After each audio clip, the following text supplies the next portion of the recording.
Hi friends, good morning. Welcome to Vel Maaral channel. என்னோடய சேனலை subscribe பண்ணாதவங்க சப்ஸ்கிரைப் பண்ணிக்கோங்க. பெல் ஐக்கனையும் கிளிக் பண்ணிக்கோங்க. அப்போ தான் நான் போடுற வீடியோஸ் உடனே உங்கள் வீடியோஸில் நோட்டிஃபிகேஷனாக வரும். ஓகே, வாங்க வீடியோக்குள்ளே போகலாம். நம்ம இன்றைக்கி நம்ம வீட்டு தோட்டத்தில் என்னென்ன பூக்களை பறித்தோம், எந்தெந்த பூக்களில் நம்ம சாமிக்கு இன்றைக்கி நம்ம அபிஷேகம் செஞ்சோம் அப்படிங்கிறத இந்த வீடியோவில் ஃபுல்லாக பார்க்கலாம். அதுக்கு முன்னாடி நீங்கள் சப்ஸ்கிரைப் பண்ணாதவங்க சப்ஸ்கிரைப் பண்ணிவிட்டு வாங்க. ஓகே, நம்ம வீடியோக்கு போகிறதுக்கு முன்னாடி நம்ம பூக்களில் எல்லாமே நம்ம வீட்டு செடியிலேருந்து பறித்து வச்சா தாங்க மனநிறைவாக இருக்கும். நம்ம கையால் பறித்து ஒவ்வொன்றையும் அந்த முருகனுக்கு நம்ம அபிஷேகம் செய்யும்போது அவ்வளோ ஒரு மன நிம்மதியாக இருக்குங்க.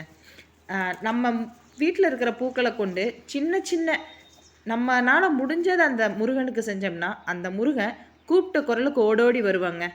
வாங்க வீடியோக்குள்ளே போகலாம். இன்றைக்கி நம்ம பறித்த பூக்கள் என்னென்ன தெரியுமா? சங்குப்பூ, ரோஜா. அதுவும் ரோஜாலே இன்றைக்கி நம்மளுக்கு 3 கலர் ரோஜா பூத்து இருந்துச்சு. இன்றைக்கி கொஞ்சம் லேட் ஆகிடுச்சு எனக்கு எந்திரிக்கிறதுக்கு. அதனால் எங்கள் மாமியாரும் கொஞ்சம் எனக்கு ஹெல்ப் பண்ணாங்க. அவங்க இன்றைக்கி செவ்வந்தி பூவெல்லாம் பறித்து கொடுத்தாங்க. எப்போவுமே நான் தான் பறிச்சுக்கிட்டு இருப்பேன். இன்றைக்கி அவங்களே பறித்து கொடுத்துட்டாங்க. இன்றைக்கி நேரம் ஆகிடுச்சு, நீ போய் சீக்கிரம் செய்ய வேலையான்னு. அப்புறம் பார்த்திங்கன்னா இதுதான் நம்ம வீட்டில் பூத்த பூக்கள் எல்லாத்தையும் அசம்பிள் பண்ணியாச்சு. ஒரு இடத்துல அசம்பிள் பண்ணி வச்சுட்டு அதுக்கப்புறம் நம்ம பவுலில் டெய்லியும் அந்த பூவை வைப்போம் இல்லையா, அந்த தண்ணியை கீழே ஊற்றக்கூடாது. காலில் மிதிப்படாத இடத்துல எங்கே வேணால். நான் நேற்று சொன்னேன்ல, அரிசி சாப்பிட எங்கள் வீட்டுக்கு குருவி வருவாங்கன்னு. பாருங்கள், இன்றைக்கும் வந்துட்டாங்க.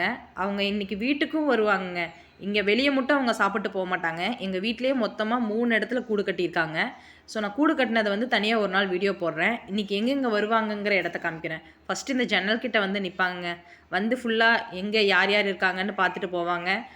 அவங்க பாட்டுக்கு வீட்டுக்குள்ளே வருவாங்க, அவங்க பாட்டுக்கு வெளியே போவாங்க. ஏன்னா பாசிட்டிவ் வைப்ஸ் இருக்கிற இடத்துல தான் குருவிக இருக்குன்னு நான் கேள்விப்பட்டிருக்கேன். நான் நினைக்கிறேன் ஒரு வேளை இங்கே பாசிட்டிவ் வைப்ஸ் நிறையா இருக்குது அப்படிங்கிறங்காட்டி. சரி, ஓகே, நம்ம பூ அலங்காரம் என்னென்ன பண்ணோன்னு பார்க்கலாம் வாங்க. அந்த பவுலை நம்ம மாற்றிட்டோம் இல்லையா, அந்த பவுலில் ஃபுல்லாக நம்ம பூக்களை வச்சு அதுக்கு அலங்காரமாக சுற்றியும் நம்ம அந்த சங்கு பூக்களை வச்சோங்க.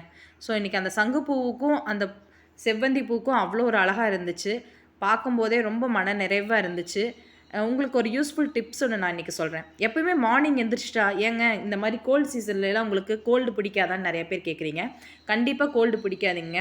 காலையில் எந்திரிச்சோன்னா ஒரு டம்ளர் சூடாக நீங்கள் முருங்கைக்கீரை ஜூஸ் போட்டு குடிச்சிட்டிங்கன்னா கண்டிப்பாக உங்களுக்கு எல்லா நோய் எதிர்ப்பு சக்தியும் அந்த ஒரு பவுல்லையே கிடைக்குங்க. ஓகே, வாங்க நம்ம வீடியோக்குள்ளே போகலாம். ரொம்ப அழகாக நம்ம முருகருக்கு நம்ம இன்றைக்கி ரொம்ப அழகாக நம்ம அந்த இதை டெக்கரேட் பண்ணியிருந்தோங்க.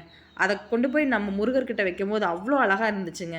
அப்புறம் நம்ம பார்த்திங்கன்னா இந்த சங்கு பூவுக்கும் நடுவில் இருக்கிற அந்த ரோஜாவுக்கும் இன்றைக்கி முருகருக்காகவே மலர்ந்த மாதிரி இருந்துச்சுங்க. அத்தனை 1000 கண் கொண்டு அந்த முருகன் உட்காந்துருந்த மாதிரி இருந்துச்சுங்க. உண்மையானுமே இந்த பூக்களை பார்க்கும்போது இன்றைக்கி எனக்கு அவ்வளோ ஒரு சந்தோஷமாக இருந்துச்சு. காலையில் நாள் தொடங்கும் போதே அவ்வளோ ஒரு உற்சாகமாக தாங்க நாங்கள் இன்றைக்கி தொடங்கினேன். விளக்க பற்ற வச்சுட்டு 5 ரூபா, நான் சொன்னது தாங்க, திருப்பியும் 5 ரூபா சூடத்தை ஏற்றி திருப்பியும் முருகா நீ வாடா, எங்கள் வீட்டுக்கு வாடா, நீ வந்தா தாண்டா என்னால் நல்லா இருக்க முடியும்னு நினச்சி மனசார உருகி முருகனை கூப்பிடுங்க. கண்டிப்பாக அவங்க உங்கள் வீடு வருவாங்க. என்னோடய வீடியோஸ் உங்களுக்கு பிடிச்சிருந்துச்சுன்னா லைக் பண்ணுங்கள், ஷேர் பண்ணுங்கள், கமெண்ட் பண்ணுங்கள். இது போக வேறு ஏதாச்சும் டிப்ஸ் வேணுனாலும் கேளுங்க. கமெண்டில் நீங்கள் கேட்குறதுக்கு நான் சீக்கிரமாக ரிப்ளை பண்ண பார்க்குறேன். தேங்க்ஸ் ஃபார் வாட்சிங்.